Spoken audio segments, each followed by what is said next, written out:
Magandang araw po sa inyong lahat mga kababayan at welcome back dito po sa PNR. At ito nga mga karibin natin na nakakakilabot to. Di na mapigilan na taong bayan na iyak. Yan mga karibin natin, patungkol po riyan ang ating alamin at bibigyan ng komento ngayong araw nito. Pero bago pong lahat, kung bago ka pa lang at dito po nakapag-subscribe sa ating munting channel, please don't forget to subscribe at palike na rin po ng video ito. Maraming salamat po at eto na nga, simulan na po natin to. Sawa na ang bayan ko sa magnanakaw na tao.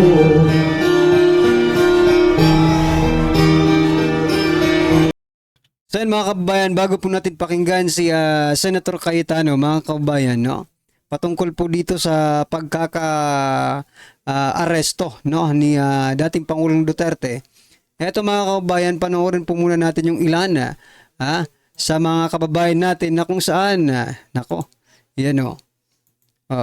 Nakakakilabot po mga kababayan dahil sa iba't ibang panig ng ating bansa. Ating pong mga kababayan ay parang nabuhayan. At isa lang po ang kanilang sigaw mga kababayan kundi Duterte. No? Yan po, mga INC po yan mga kababayan. Eto naman po. Eto naman po mga kababayan, no? Ano din ito? Duterte rin po ang sigaw. No? Grabe. Dito ka lang nakakita ng inaresto. Pero siya pa ang sinisigaw ng taong bayan. Kaya masasabi mo talagang valid ba talaga ito? Itong pag-aresto nila? No? Duterte po ang sigaw ng taong bayan. Ito pa mga kabayan, meron pa po. Ito naman po yung sa yan o. Grabe, no? Duterte talaga ang sigaw mga kabayan. Itong mga pinakita kong video mga kabayan, no? Ilan lang po ito sa mga kumakalat ngayon sa social media na mga pagtitipon ng ating mga kababayan to support former President Duterte, no? May nakita nga ako isang matanda, no? Isang lolo, umiyak dahil inaresto si former President Duterte. At may nakita rin po ako, hindi ko lang na-save kanina mga kababayan, yung mga teachers, nako, habang nag-uusap-usap sila ay tumutulo ang mga luha sa kanilang mga mata dahil daw dito sa ICC na ito na inaresto at dinala si former President Duterte sa ibang bansa para doon litisin. Nako Well anyway mga kababayan, alam ko naman po kayo rin po ay nadadala rin no ng ating mga damdamin. Pero ito tingnan nyo naman, si President Bongbong Marcos Jr., no? Napakaganda po ng kanyang pagkakaupo sa libingan ng kanyang ama. No? Ito nga po ang masasabi ko no, mga kababayan. Bakit? Sabi nga po dito sa sa caption nito, no? Sabi niya, if you can't even protect the person who gave a decent hero's burial, to your father, then how can we expect you can protect a common tao? Tama talaga.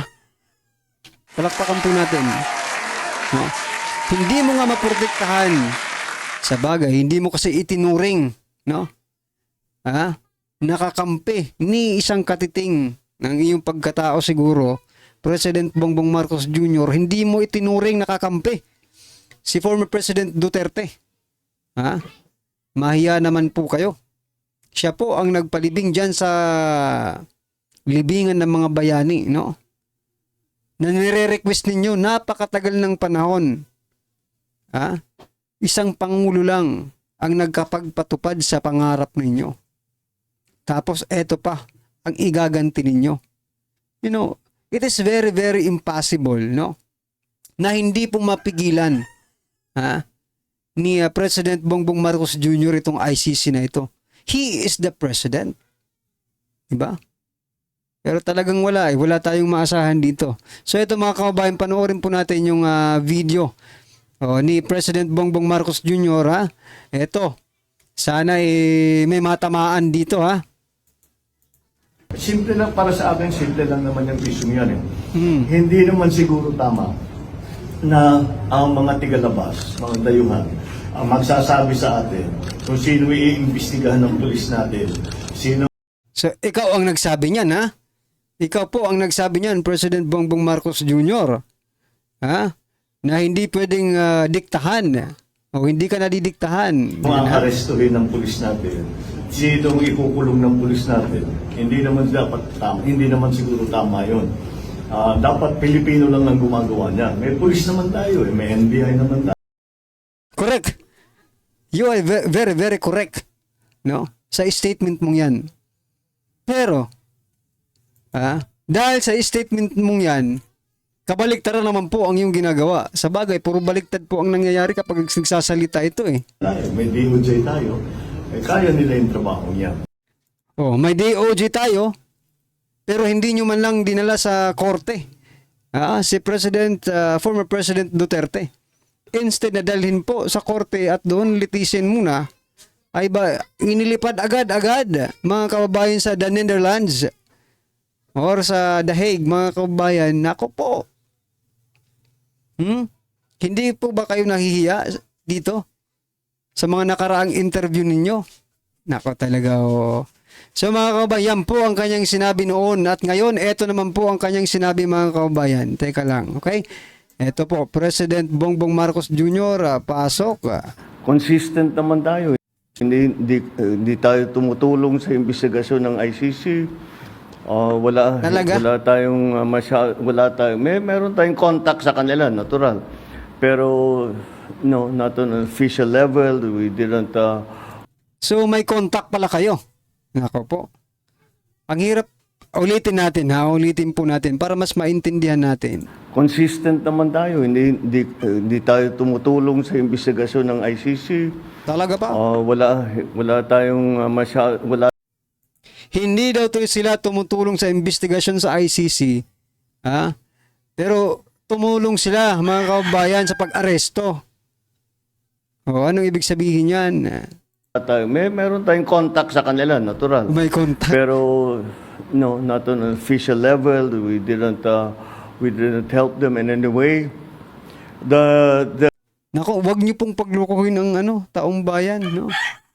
Kahit sabihin mong hindi kayo tumulong, ano yung mga 7,000 na pulis na sinasabi? Or sabihin na lang natin yung mga pulis na to, di ba? Si Torre, hindi ba tumulong? Si Marbel, hindi ba tumulong? Ay, nako. The arrest that we did today was in compliance with our commitments to Interpol. It just so happened that came from ICC. Ganun pa rin. Ganun pa rin, di ba? ICC pa rin yung nagpahuli. Interpol lang ang ginamit, mga kababayan. So, well, anyway. But it's not because it came from ICC. It's because it came from Interpol. No, kahit sabihin mo, kahit alin pa dyan, mga kababayan, hindi tama ang inyong pagkaka-aresto. It's either nanggaling sa ICC or nanggaling man sa Interpol, mga kababayan. No? Dapat dito nyo muna sa Pilipinas, no? Nilitis. Diba? Si Pangulong Duterte. Bakit naman dinala pa? Ako po.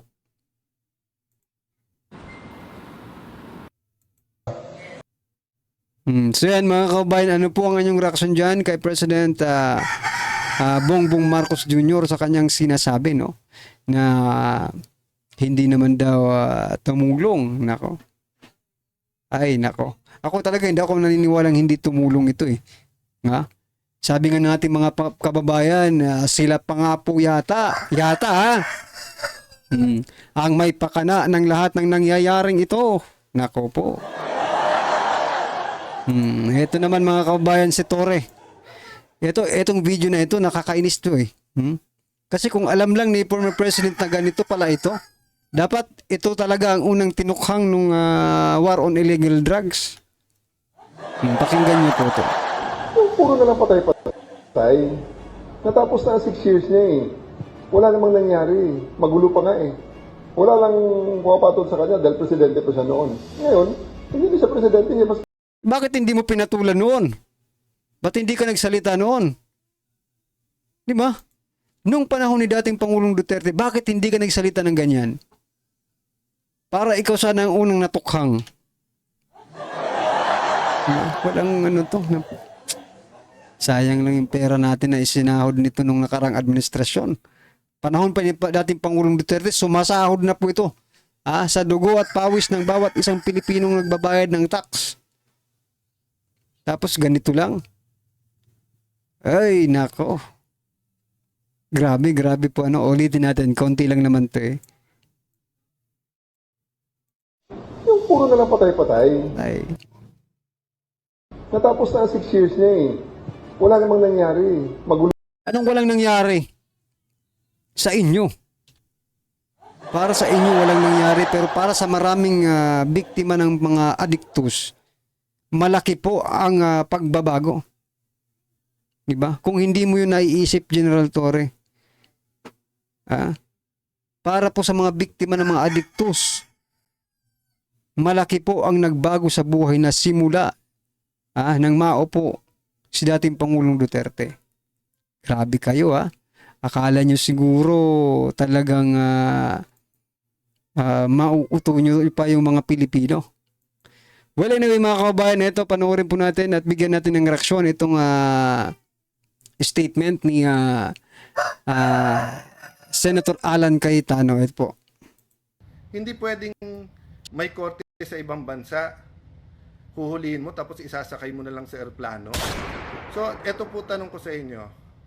Paano kung sitting Supreme Court Chief Justice, sitting Speaker, sitting Senate President, sitting Cabinet Member, sitting President ng ating bansa, may isang international court na naglabas, yung PNP, huhulihin nyo na lang, sasakay nyo na lang sa eroplano, aalis na sa ating bansa? Diba? So, yung President, napaka-importante. Good evening, everyone. There's so much confusion. Hindi dapat ito. So, kanina, pasensya na po kayo kasi napaka-windy, so baka hindi nyo po narinig yung sinabi ko. As you know, I've been talking about principles and values, trying to be constructive, trying to be supportive sa lahat. But sinabi ko nga kanina na dapat yung legal remedies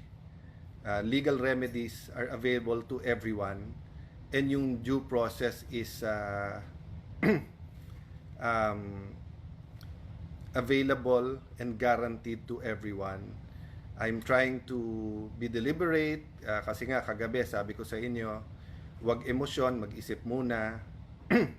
Kanina nung nag-unfold yung pag-aresto at wala pa yung warrant of arrest pero pinag-uusapan na nandyan na, I was soberly and quietly, patiently listening. Yung isang channel, pinila isa-isa ang mga kalaban ni President Duterte from mga legitimate human rights lawyers, former Senator De Lima, those from the Philippine left, napakarami, and basically rejoicing. And I respect their rights, di ba? Pinaglaban nila to yung legal at sinasabing human rights sila. Pero hindi ba yung human rights due process? So let me stop there. In the first part, ang sinasabi ko, naiintindihan ko that there's always two sides to an argument. And when you go to court, kung ano man korte yon, quasi-judicial, when you go to a fiscal, when you go to an international court, precisely nga kasi hindi kayo magkasundo. So hindi ko tinatanggal sa human rights activists na meron silang pinaglalaban. Sa part 1, ito yung part 2. Yung isasakay siya sa eroplano na may petition siya sa Supreme Court at walang Philippine court na nagsasabing dapat siyang i-extradite or i-surrender sa Hague, anong nangyari? Anong nangyari sa inyong mga human rights advocates? No? Hindi ko nilalahat Kasi nga po mga kabayan, one-sided po ang human rights natin dito. Ha? At nakikita pa nga natin sa kadalasan, di ba mga kabayan, if not, correct me if I'm wrong, nakikita pa nga natin itong mga human rights, mas kinakampihan pa po nila. Ha?